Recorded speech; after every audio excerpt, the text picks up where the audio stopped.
కుటుంబాన్ని అక్కడ ఏర్పాటు చేశారండి. ఇక్కడ మనం దీన్ని జ్ఞాపకంగా తీసుకోవచ్చు అని అంటే, ఈనాడు ఆదరణ లేకపోయిన తల్లిదండ్రులు, లేకపోతే కుమారుల చేత నిరాదరణకు గురైన తల్లిదండ్రులు ఈ లోకంలో చాలా మంది ఉంటున్నారు.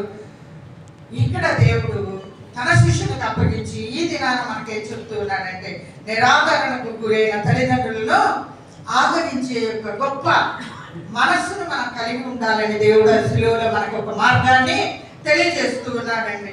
ఇక్కడ మనం చూసినట్లయితే ఇంకా ఎందుకు అని అంటే, సమస్తాన్ని త్యజించి తల్లికి తండ్రికి అన్ని తల్లికి ఒక శిష్యునికి వాటిని ఇచ్చాడు, కానీ ఈవులుగా ఇచ్చాడు. ఒకరినొకరికి మంచి ఈవులు ఇచ్చాడండి, ఒకరికొకరికి మంచి ఈవులను ఇచ్చాడు.